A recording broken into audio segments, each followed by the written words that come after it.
Hi, my name is Kate Talano. I am a Seacrest 2017 graduate, and I recently graduated from Middlebury College up in Middlebury, Vermont. So I recently started as the GIS specialist for the conservation department at the Botanical Gardens. And what GIS stands for is Geographic Information Systems. And it's using anything with geography involved, so GPSs, mapping, to kind of help support conservation projects. Now I fly drones and I work with GPSs and make maps and kind of work with data and how those types of technologies can support conservationists and field scientists. So I work with folks both at the garden and around the Caribbean and Central American region. I think for me it was that Seacrest planted like the seeds of how to be like a holistic, well-rounded being. We weren't just taught math and science, and our reasoning wasn't just to get a good grade, but we were really fostered to be kind of whole people. I think for me, stepping back and as I went throughout life, what was really valuable is I learned kind of how to think creatively, how to be good with change, how to think outside of the box, interact with people and ask for help and develop relationships. Because really what life comes down to is it's just creating relationships with people and the opportunities that come with that. And Seacrest really fosters children in learning not only how to be a really great community member, but how to foster a sense of community. And that's what has led to all of my experiences, is just the people that I meet. And so for me, Seacrest, the most valuable thing I think was developing me as a person and equipping me with a lot of really good foundational moral thoughts and moral standings, and taught you how to think deeply, because then you can go to any environment, because as long as you know how to think, then you can do anything. So that's what I think for me is teaching you how to think deeply, foster creativity, and make lifelong relationships. I think about when I was a senior and I was really passionate about sustainability and how I wanted to start like a green day for like Earth Day.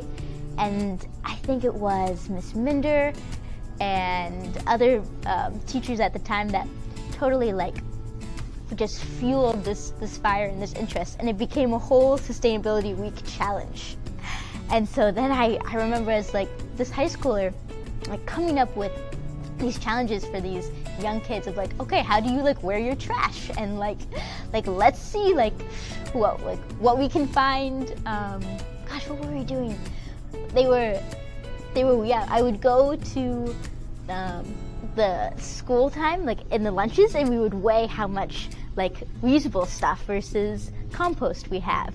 And so I remember just being so excited and creating like this whole challenge day, and then getting all my friends in on it too.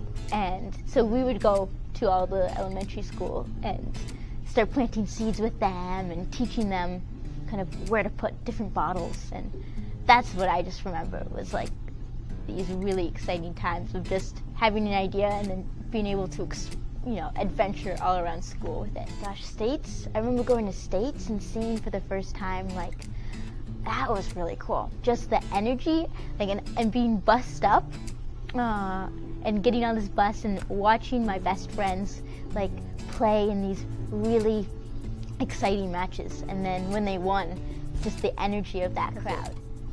At Seacrest, it isn't an I, but it's a we. And so it was like a we won States, and that was really cool. I would say be open-minded and allow yourself to try things, even if you have the smallest interest or no interest. Just try as many things as possible. Even if, because you never know what's gonna stick. And what's really cool is like there's so many things to try in life. I think just putting yourself out there into new situations and being curious leads you to live a really colorful life, and your world opens up so much because you never know what's going to happen. So I would say even if, yeah, you haven't thought of yourself as a scientist or as someone that likes art, but all of a sudden you want to try pottery, just go for it, because you're just opening your mind to things and opening up possibilities. And not being afraid to fail. Having a relationship with failure that's not like, I don't want this, but actually, okay, this is cool, this is a learning experience. Like, I want to go to fail because that means that I'm outside my comfort zone, and that's where the really fun stuff happens. And so I don't look at failure as like this bad thing. I look at it as just a part of learning and a part of life. And then with that, like, the fear around it dissipates, and it can be used to create even more beautiful things. So.